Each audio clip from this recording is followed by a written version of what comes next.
Hi friends, నేను మీ ఆర్ని మీరు చూసిన టెక్నికల్ ఆర్ తెలుగు. ఫ్రెండ్స్, ఈరోజు మన టాపిక్ వచ్చి మాత్రం పోకో నుంచి M8 మొబైల్ అని చెప్పుకోవచ్చు. అంటే పోకో M8 పవర్ అని చెప్పుకోవచ్చు. ఈ మొబైల్ మనకు ఫ్లిప్కార్ట్లో లాంచ్ అయ్యే అవకాశం ఉంది.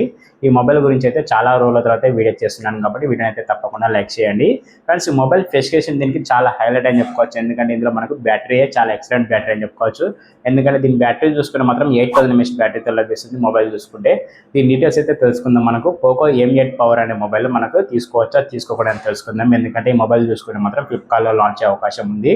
ఈ ఫ్లిప్కార్ట్లో లాంచ్ అవుతుంది కాబట్టి దీని ప్రైస్ కూడా చాలా ఎక్సలెంట్గానే ఉండే అవకాశం ఉంది. అంటే ఒక బడ్జెట్ రేంజ్లో మొబైల్ లాంచ్ అవకాశం ఉంది. ఈ బడ్జెట్లో దీన్ని తీసుకోవచ్చా తీసుకోకూడదని తెలుసుకుందాం కాబట్టి వీడైతే తప్పకుండా చూడండి, ఎక్కడ స్కిప్ చేయకుండా. ఫ్రెండ్స్, ఇక మొబైల్ స్పెసిఫికేషన్ చూసుకుంటే మాత్రం మెయిన్ తెలుసుకోవాల్సిన విషయం ఏంటంటే, ఫస్ట్ ఆఫ్ ఆల్ మనం మొబైల్ స్పెసిఫికేషన్ తెలుసుకునే ముందు ఫస్ట్ దీని డిజైన్ అయితే చూద్దాం. డిజైన్ అయితే డిస్ప్లే మీద చేస్తారు చూడండి. మొత్తం ప్లాస్టిక్ బిల్డ్ క్వాలిటీ లభిస్తుంది. చూడడానికి డిజైన్ అయితే కొంచెం ఓల్డ్ లుక్ అయితే కనిపించే అవకాశం ఉంది. డిజైన్ పరంగా వీళ్ళు పెట్టిన ప్రైస్కు కొంచెం వర్తబుల్ అనిపించింది. అలాగే దీని స్పెసిఫికేషన్ పరంగా చూసుకుంటే మాత్రం మెయిన్ చూడాల్సింది ప్రోసెసర్ చూసుకుంటే మాత్రం ఇందులో తక్కువ ప్రోసెసర్ అయితే యూజ్ చేశారు. అది వచ్చి మాత్రం మీడియాటెక్ డైమెన్సిటీ నుంచి కాదు, మనకు స్నాప్డ్రాగన్ నుంచి మనకి 4 Gen 2 4 ప్రోసెసర్ అయితే లభించే అవకాశం ఉంది. దీని క్లాస్ స్పీడ్ చూసుకుంటే మాత్రం 2.3 GHz మీద క్లాస్ స్పీడ్ లభించే అవకాశం ఉంది. ఇది కొంచెం గేమింగ్ అయితే అంత బెటర్ అయితే కాదు, ఓన్లీ జనరల్ యూజింగ్ అయితే కొంచెం సూటబుల్ అవుతుంది ప్రోసెసర్ అనేది. అలాగే డిస్ప్లే చూసుకుంటే మాత్రం చాలా హైలైట్ అని చెప్పుకోవచ్చు. ఎందుకంటే 7 ఇంచ్ డిస్ప్లే లభిస్తుంది. అంటే 7 ఇంచ్ డిస్ప్లేతో లభిస్తుంది. చాలా బిగ్గెస్ట్ డిస్ప్లే అని చెప్పుకోవచ్చు. అది కూడా మనకు OLED డిస్ప్లే లభిస్తుంది. విత్ మనకు 120 Hz రిఫ్రెష్ లభిస్తుంది. బ్రైట్నెస్ పరంగా చూసుకుంటే మాత్రం 1800 nits అయితే బ్రైట్నెస్ ఉండే అవకాశం ఉందంటే కొంచెం బెస్ట్ అని చెప్పుకోవచ్చు. ఓవరాల్గా డిస్ప్లే చూసుకుంటే మాత్రం ఎవరైతే ఎక్కువ మూవీస్ చూస్తారో వాళ్ళకి చాలా బెస్ట్గా సూట్ అవుతుంది డిస్ప్లే పరంగా చూసుకుంటే. అలాగే మనకి కెమెరాస్ పరంగా చూసుకున్నా కూడా మనకి బ్యాక్ సైడ్ సింగిల్ కెమెరా లభిస్తుంది. Main camera 50 MP. ఇది only full HD 30 fps video record చేసుకోవచ్చు. సెల్ఫీ కెమెరా చూసుకుని మాత్రం 8 MP. ఇది కూడా మనకు ఫుల్ HD 30 fps అయితే వీడియో రికార్డ్ చేసుకోవచ్చు. కెమెరాస్ పరంగా కొంచెం బ్యాక్ సైడ్ అయితే ఓకే, ఫ్రంట్ సైడ్ చూసుకుంటే మాత్రం కొంచెం మైనస్ పాయింట్ అనిపించింది. కెమెరాస్ పరంగా చూసుకుంటే బ్యాక్ సైడ్ కెమెరా అయితే చాలా ఎక్సలెంట్గా ఉందని చెప్పుకోవచ్చు. డిస్ప్లే కూడా చాలా అద్భుతంగా ఉంది. ఈ రెండింటికి తగ్గట్టు ప్రోసెసర్ కూడా డిజైన్ చేశారని చెప్పుకోవచ్చు. ఈ మూడు కొంచెం వర్తబుల్ అనిపించినాయి వీళ్ళు పెట్టే ప్రైస్లో చూసుకుంటే. అలాగే దీనికి మొబైల్కి హైలైట్ విషయం ఏంటంటే బ్యాటరీ చూసుకుంటే మాత్రం 8000 mAh బ్యాటరీ లభిస్తుంది. అలాగే మనకు 44 వాట్ ఫాస్ట్ ఛార్జర్ లభిస్తుంది.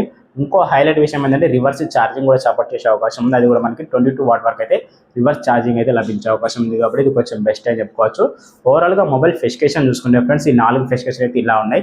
ఇందులో మీకు ఏదైతే నచ్చితే మాత్రం తప్పకుండా కామెంట్ అయితే రిప్లై ఇవ్వండి. నాకైతే నచ్చిన విషయం ఏంటంటే బ్యాటరీ అని చెప్పుకోవచ్చు.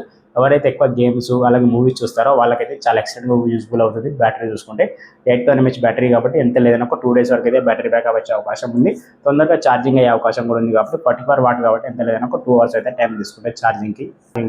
ఓవరాల్గా నన్ను అడుగుతా మాత్రం బ్యాటరీ అనేది చాలా ఎక్సలెంట్ ఉంది, నాకు వర్తబుల్ అనిపించింది. పోకో M8 పవర్లో చూసుకుంటే మాత్రం బ్యాటరీ అనేది చాలా ఎక్సలెంట్గా ఉందని చెప్పుకోవచ్చు.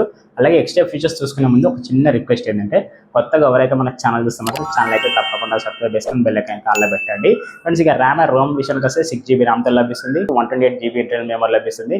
ఇంకో హైలైట్ విషయం ఏంటంటే మెమరీ కార్డ్ వేసుకొని 1 TB వరకు అయితే ఎక్స్పెక్ట్ చేసుకునే అవకాశం ఉంది. అలాగే ఆండ్రాయిడ్ పరంగా చూసుకున్న మాత్రం ఆండ్రాయిడ్ 16 లభిస్తుంది. అలాగే HyperOS తోటి మనకు 3 లభిస్తుంది. కొంచెం బెటర్ అని చెప్పుకోవచ్చు. వీటి అప్డేట్స్ పరంగా కూడా మనకు 2+3 years అయితే అప్డేట్స్ ఉండే అవకాశం ఉంది. అలాగే ఓవరాల్గా మనకి ర్యామ్ కెపాసిటీ చూసుకున్న మాత్రం LPDDR5X ర్యామ్ లభిస్తుంది. స్టోరేజ్ కెపాసిటీ చూసుకున్న మాత్రం 8+ నుంచి 2.2 లభిస్తుంది. ఓవరాల్గా ఫీచర్స్ పరంగా బెస్టే ఉన్నాయి. మనకి డిజైన్ పరంగా కూడా చాలా ఎక్సలెంట్గా ఉంది. దీని ప్రైస్ పరంగా చూసుకున్న మాత్రం ఇది 20,000 అండర్లో లభించే అవకాశం ఉంది. 20,000 అండర్లో దీన్ని తీసుకోవచ్చా తీసుకోకూడదని అడిగితే మాత్రం 20,000 అండర్లో దీన్ని తీసుకునే వాళ్ళకి ఇంకా చాలా బెటర్ మొబైల్స్ వచ్చేస్తాయి. లేదు ఒక 15,000 లాంచ్ చేస్తే మాత్రం తప్పకుండా లుక్ అయితే నా ఒపీనియన్ అయితే మీతో షేర్ చేసుకున్నాను. నా ఒపీనియన్ మీకు నచ్చితే మాత్రం తప్పకుండా లైక్ అండ్ షేర్ చేయండి. అలాగే కొత్తగా ఎవరైనా మన ఛానల్ చూస్తే మాత్రం ఛానల్ అయితే తప్పకుండా సబ్స్క్రైబ్ చేసుకోండి. ఓకే ఫ్రెండ్స్, మీరు చూసిన టెక్నికల్ తెలుగు మరో కొత్త మొబైల్ మళ్ళీ వెళ్దాం. టాటా.